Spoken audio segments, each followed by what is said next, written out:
আরজিকর আবহের মধ্যে আবারও এক শিক্ষিকাকে শ্লীলতাহানির অভিযোগ উঠল 4 মদ্যপ যুবকের বিরুদ্ধে। পূর্ব বর্ধমান জেলার কাটোয়া শহরের আটু হাটপাড়ার ঘটনা। জানা গিয়েছে ওই শিক্ষিকা তার নিকট আত্মীয়ের খোঁজে সময় কলকাতার প্রতিনিধির গাড়িতে চেপে যাচ্ছিলেন। অভিযোগ, তখনই 4 মদ্যপ যুবক পেছন থেকে বারবার হর্ন দিতে থাকে এবং একটা পর্যায়ের পর তারা ওই শিক্ষিকার পোশাক ধরেও টানাটানি করতে থাকে। পাশাপাশি তাকে অকথ্য ভাষায় গালিগালাজ করে বলেও অভিযোগ।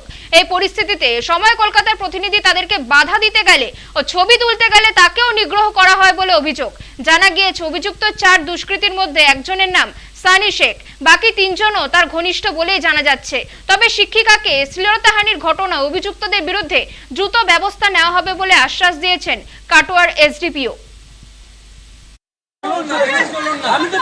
গাড়িটা ভাঙুন, এবার গাড়িটা ভাঙুন।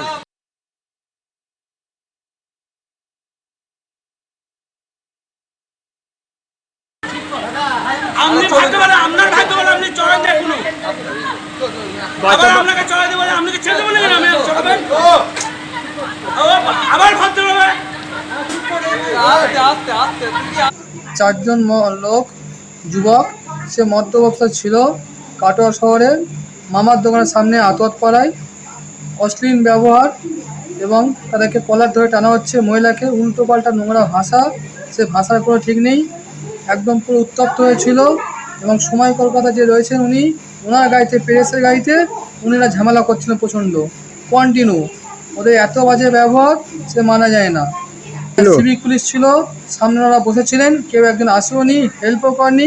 যখন আমরা পরে গিয়ে বললাম যে এই ঘটনা হচ্ছে, আপনার সামনে রয়েছেন, আসেন, ওনারা কোনো উত্তর দেয়নি, চুপটি করে ওনারা বসে আছেন।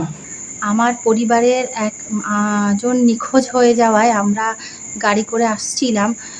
এই পরিস্থিতিতে কাটোয়া শহরে আতুহাট পাড়ায় 4 জন মদ্যপ যুবক আমাদের ওপরে হামলা করে।